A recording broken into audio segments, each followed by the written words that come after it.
안녕하십니까. 기업 재무전략의 정삼권입니다.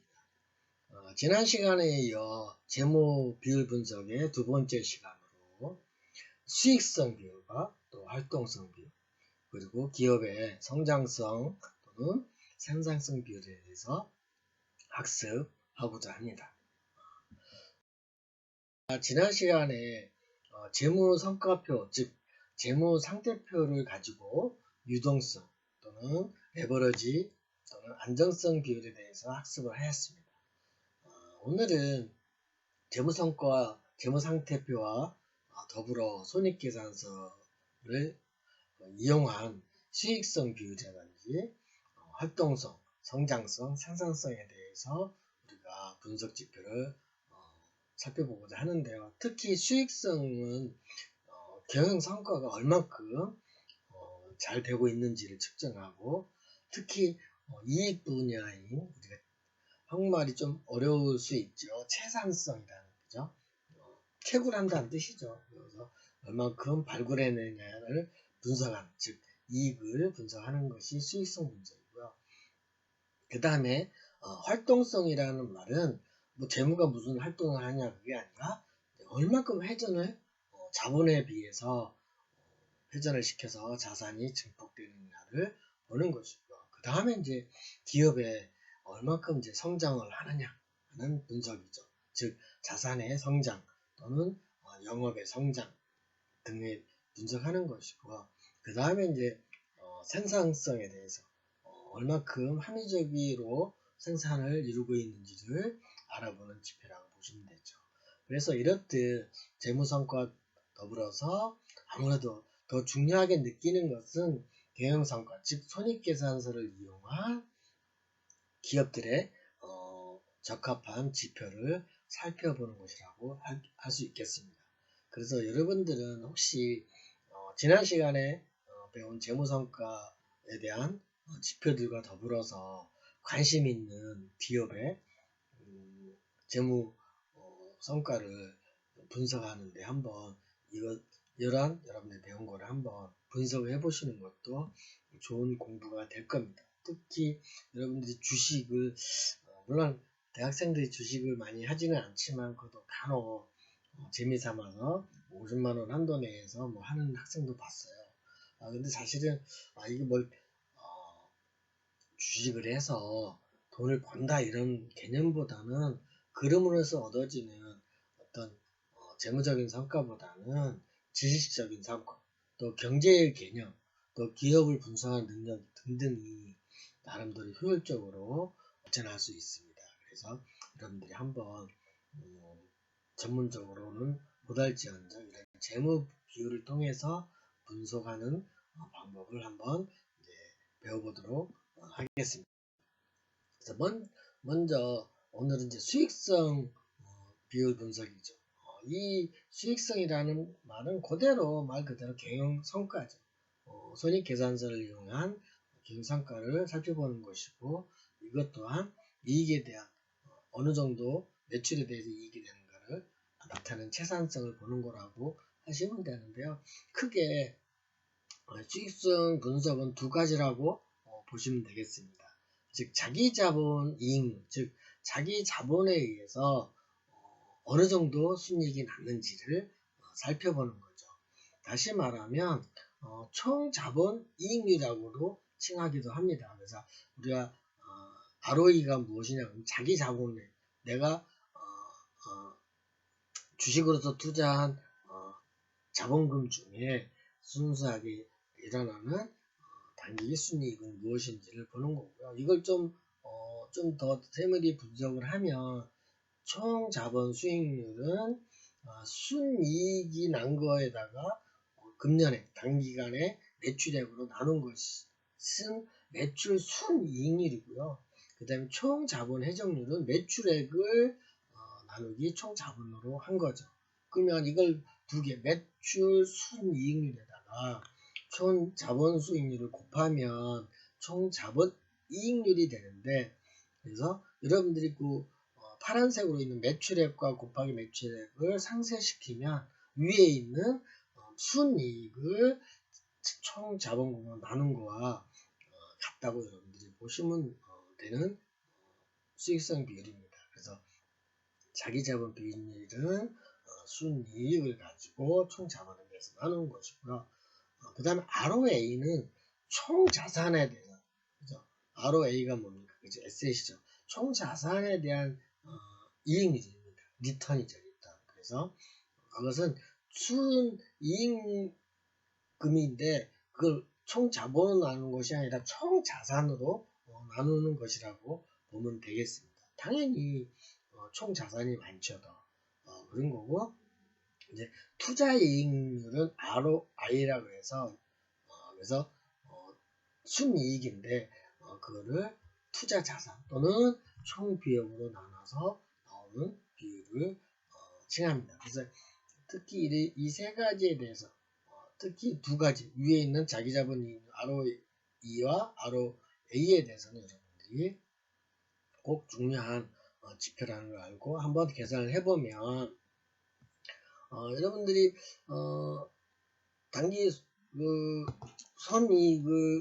손익계산서를 살펴보면 그 밑에 40페이지에 있는 밑에 있는 표 왼쪽에 있는 것이 손익계산서입니다. 그래서 매출액이 27만 5천 원이고, 그죠? 매출 원가가 20만 2,950원이고 이렇게 쭉 나열되어 있죠. 그 표를 이제 살펴보면서 보면 순이익이 얼마입니까? 단기 순이익이 보면 밑에서 맨 밑에 있네요. 단기 순이익이 1,340원이고, 그죠? 그 다음에 총 자본은 재무상태 빼서 봐야 되겠죠?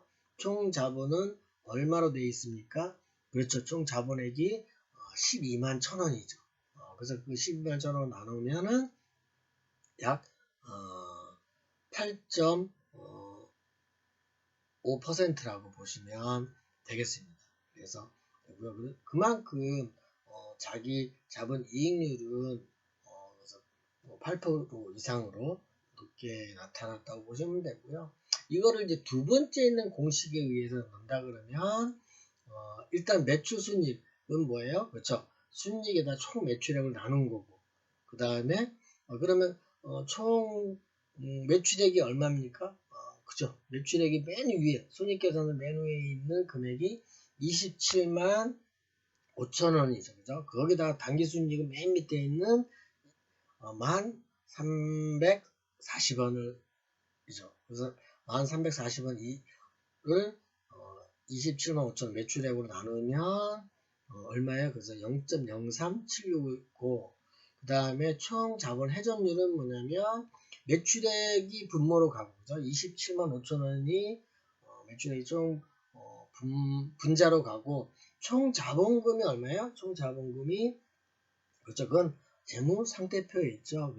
자기 자본금이 12만 1,000원이니까 그걸로 나누면 2.27로 나와요. 그래서 두 개를 곱하면 똑같이 약 8.545%로 나오죠. 그래서 총 자본 이익률은 8.5%로 나타났다라고 보시면 되죠. 그래서 자본 이 퍼센트는, 그쵸? 은행에 내가 자본금, 총 자본금이 있죠? 자본금을 은행에다가 예금을 시켰다, 정기예금을 시켰다는 이율보다 높게 나오면 자기 자본 이익률은 높다고 평가를 할 수 있는 거고요. 그 다음에 이제 총 자산 이익률 ROA는 총 이익에다가 총 자본이 아니라 총 자산으로 나누는 거죠. 아무래도 총 자산이 더 크겠죠. 그래서 순이익은 1,340원에다가, 그죠? 이건 손익계산서에 있는 맨 밑에 있는 금액이고, 근데 총 자산은 재무상태표 왼쪽에 맨 밑에 있는 거죠. 자산 총계가 19만 2,500원이죠. 그래서 나눠보면 5.37%라고 나오죠. 그래서 이거 역시도 총 자산으로 비교했을 때 이익률이 5.37%로 현재 시중에 있는 대출 이자보다 높게 나오는 것으로 사료되죠. 그래서 수익 이익은 아무래도 이 해상금도 수익률이 아주 높지는 않지만 또 대체적으로 경영성과가 나쁘지 않다라고 칭할 수 있는 거죠. 그죠? 네. 다음은 수익성 비율 중에 또 다른 걸 매출액 순이익률을 볼 수 있는 거고, 그거는 순이익은 그대로 변함이 없고 매출액에 따라서, 그죠? 이것도 굉장히 중요한 지표죠. 여기서 말하는 순이익은 단기 순이익을 말해요. 그래서 단기 순이익이 5% 이상이면 매출액 순이익률이 5% 이상이면 매우 수익성이 좋다라고 보는 거죠. 그 다음에 이제 또 보는 것은 영업이익에 대해서 단기 순이익이 아니라 영업이익으로 또 볼 수도 있는 거죠. 이럴 때는 영업수익으로만 비교했을 때 몇 프로 이상인지를 보는 건데, 영업이익이라는 것은 그렇죠. 매출액에다 거기 손익계산서 표에 보면은 매출 영업이익이라고 중간에 22,000원이라고 되어 있죠. 그게 이제 영업이익이죠. 그래서 매출액에다가 즉 22,000원 나누기 매출액이 얼마예요? 그쵸. 27만 5천을 나누면 곱하기 또 100을 하면 이제 퍼센트가 나오죠. 그래서 매출액을 영업이익으로. 왜냐하면 이럴 때는 아직 이자 비용이라든지 또는 법인 소득세가 아직 판정이 안 났을 때는 영업이익으로 계산을 해서 수익성이 높은지를 판정하는 것이라고 보면 되고요. 요즘에는 또 이제 재밌는 게 뭐냐면 이제 수익성인데 주식 배당 수익률이 얼마인지 관심이 많습니다. 즉 주주들이 많이 관심을 갖겠죠. 그래서 주식 가격에다가 한 주당 배당 금액, 그래서 이 배당 금액 대개 3월 말에 나오니까, 그죠? 회계 연도에 따라 다르지만 그래도 3월 달에 이제 이런 배당 금액이 결정이 되면 배당 수익률이 어느 정도인지, 또는 주가 수익률도 나타내서 반대로 그래서 이거는 한 주당 이익 금액에다가 주식시장의 가격으로 판정을 하는 것으로서 여러분들이 이제 주식을 수익률이 높은 회사인지 아닌지를 한번 주식이 만약에 A란 회사 주식 배당 수익률과 그 다음에 또 B 회사의 주가 수익률을 비교를 한번 해서 전년도지만 여러분들이 그거로 인해서 주식을 구매를 하는 게 좋은지 안 좋은지도 한번 학습해 보는 것도 굉장히 수익성 비율 공부에 분석에 유익하다고 할 수 있겠습니다. 다음은 이제 활동성 비율인데요. 이 활동성 비율은 뭐냐면 말 그대로 기업이 활발하게 이루어지느냐죠. 말해서 내가 갖고 있는 자산의 효율적으로 매출에 활용을 과연 하고 있는지, 아니면 자기 자본에 대한 효율적으로 매출에 활용하고 있는지를 평가하는, 분석하는 비율이라고 보시면 되죠.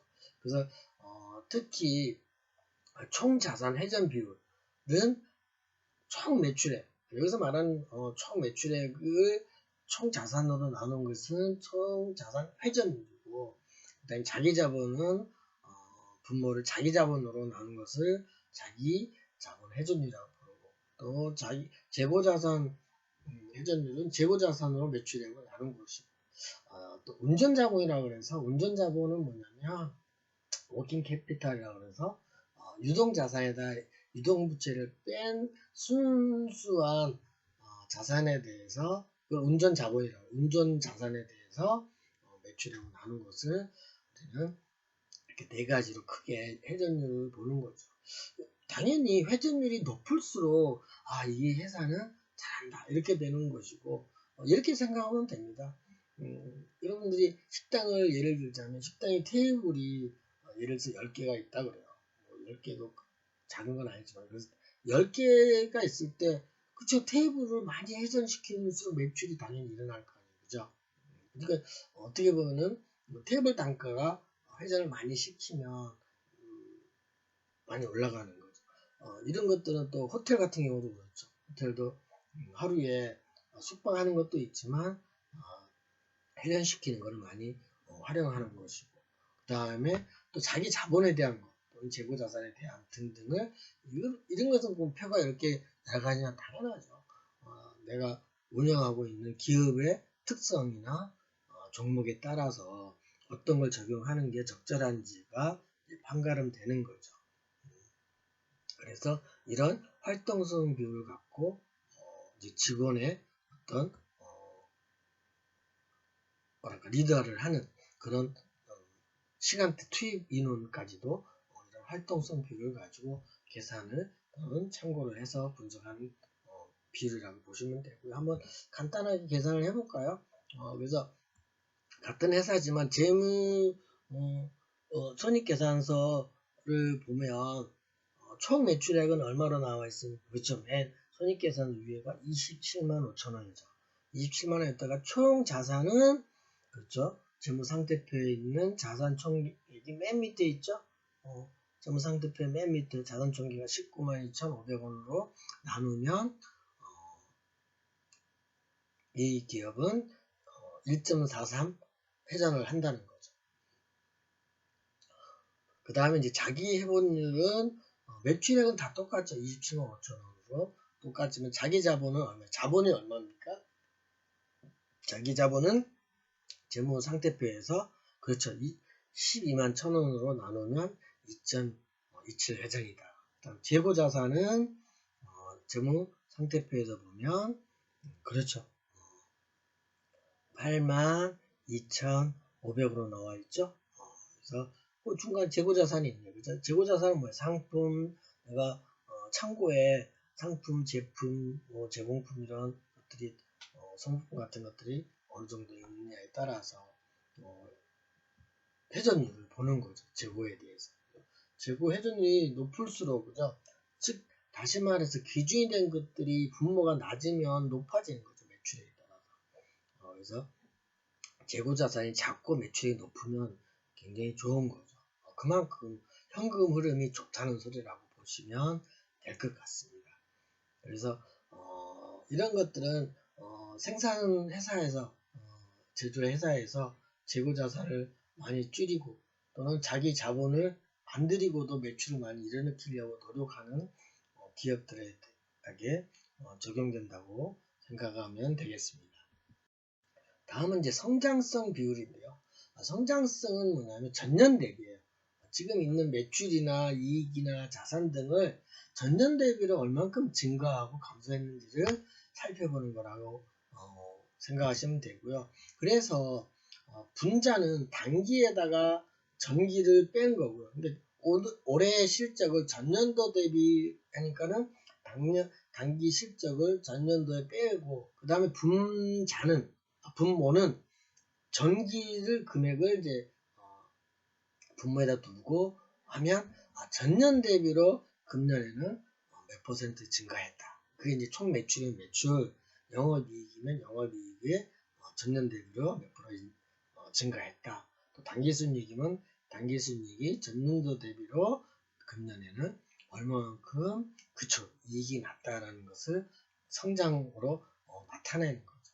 그래서 성장이 이렇게 전년 대비만 있는 게 아니라 3년 연속 또는 5년 연속을 대비표를 가지고 이거는 순수하게 그렇죠. 손익 계산서를 가지고 분석하는 거죠. 그래서 이 회사는 성장이 이익이 어느 정도 5년간 증가를 하고 있는지 또는 매출액이 증가하고 있는지를 분석으로서 비율로 나타내는 거죠. 이거는 여러분들이 직접 한번 집에서 한번 계산을 해보세요. 그 다음에 이제 이 외에도 재무상태표에서 자산의 증가가 어느 정도 전년 대비로 이루고 있는지 또 우리 회사의 자기 자본이 전년 대비로 늘었는지 빠졌는지 그죠?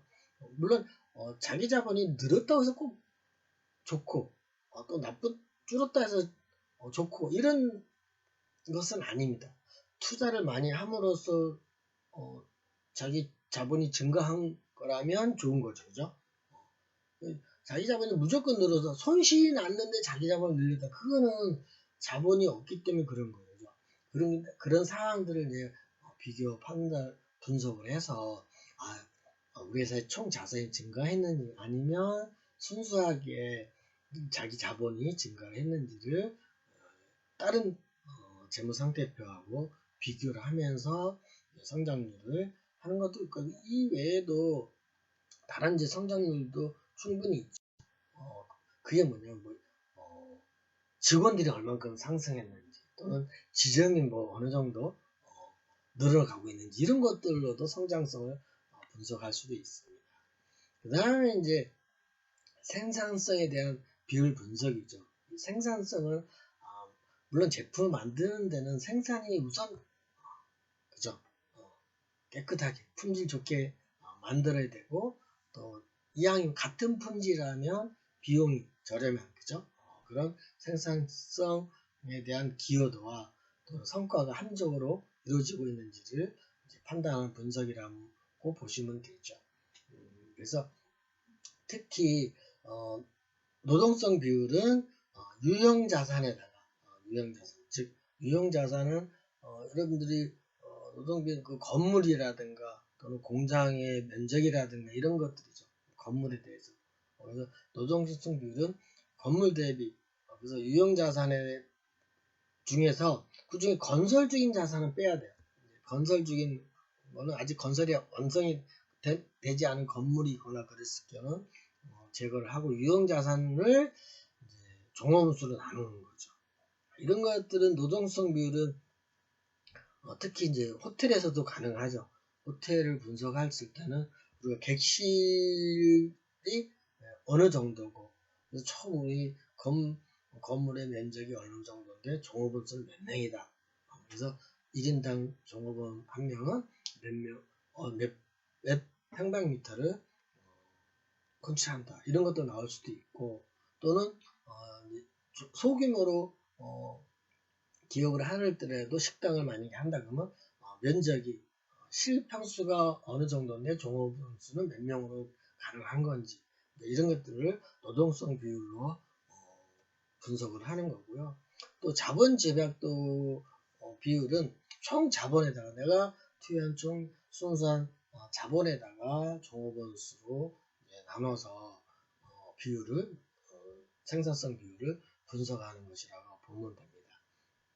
그 다음에 또 유익한 생산성 비율은 뭐냐면 총 자본에 대한 투자가 효율적으로 일어나는지를 보는 거죠. 그래서 총 자본에다가 부가가치가 어느 정도 있는지를 수치로 판단하는 거고요. 그 다음에 부가가치율이라는 것은 매출액으로 나누는 건데 뭐에 대해서요? 그렇죠. 부가가치 금액에 대해서, 부가로 일어나는 가치에 대해서 일어나는 것으로 보면 됩니다. 그래서 이런 생산성은 공장의 면적이라든지 실제로 우리가 손님을 맞이하는 면적이라든지 이런 것들의 크기에 따라서 종업원 수로 살펴보는 것이라고 보면 되죠. 그래서 이런 제조회사에서는 사실은 생산성 비율이 다양하게 또 측정되기도 합니다. 또는 지점에 따라서도 하는 거죠. 그래서 지점에 따라서 이동하는 거리라든지, 그래서 유통기업에서는 지점 수 대 또 종업원 수로 나눌 수도 있고, 거리를 가지고 또 할 수도 있고, 이런 여러 가지의 생산성 비율을 통해서 그 제품을 이동하는데 어느 정도 효율적으로 이루어지는가를 분석하는 기준이 되기도 하지요. 그래서 여러분들이 오늘은 이런 재무 분석 중에 손익계산서와 더불어서 같이 재무 비율을 분석을 했습니다. 그래서 이런 재무 분석을 통해서 이루어지는 것들이 사실은 다 옳다고 볼 수는 없어요. 왜냐하면 이 재무 분석을 우리가 이제 이렇게 해봤지만 재무 분석을 통해서 딱 물론 표준 비율이 있었지만, 이 표준 비율에 의해서 아무리 돼 있는 거라고 할지라도 이 재무 비율 기준은 특히 국가라든지 또는 그 업종, 그죠? 기업의 업종, 그게 서비스업이냐, 제조회사냐, 유통회사냐, 뭐 이런 거에 따라서 다를 수 있습니다. 뭐가 재무 비율 그 기준이 부채 비율이 뭐 100% 이상해야 된다, 이하해야 된다, 그죠? 이런 것들 기준 자체가 업종에 따라, 국가에 또는 회사의 규모에 따라 특히 달라지고 있다는 것을 여러분들이 유의하시면서 너무 복잡한 걸 공부하기보다는 몇 가지 기준을 가지고 여러분들이 표준이 되는 기준이 있습니다. 그 기준이 되는 표는 40페이지하고 39페이지를 참고해서 특히 40페이지의 밑에 오른쪽에 있는 표를 보고 유동 비율이라든지 당좌 비율을 계산해 보면서 또 총매출 순이익은 몇 프로인지, 자기 자본 순이익, 저번에 순이익률은 몇 프로인지를 보시고 한번 공부를 해 보시고요. 또 특히 여러분들이 주식을 투자를 안 하셔도 내가 미래에 갈 취업을 하고 싶다든지 관심 있는 기업의 재무제표를 그저 입수를 해서 그죠? 제가 그 주소 알려드렸잖아요. 그 기업의 재무상태표 또는 재무제표를 다운로드 받아서 한번 배운 정도만 갖고 재무 분석을 비교를 해서 한번 스타디를 공부를 해보시는 것도 유익한 시간이라고 저는 사료됩니다. 그래서 여러분들이 이 재무 비율은 옳고 그름이다 보다는 그 기업의 흐름이라든지 성장이라든지 이런 것들에 대해서 공부를 충분히 할 수 있는 아주 유익한 기본이 되는 재무에 관련된 비율 분석이라고 사료됩니다. 그래서 오늘은까지가 재무비율 분석이고요. 다음 시간에는 이러한 재무비율 분석을 이용해서 성장하는 기업들의 특징과 재무 분석의 한계점이 또 있습니다. 그래서 이런 한계점이 무엇인지에 대해서 학습하고자 합니다. 이번 주 수고 많으셨습니다. 다음 시간에 만나요. 안녕.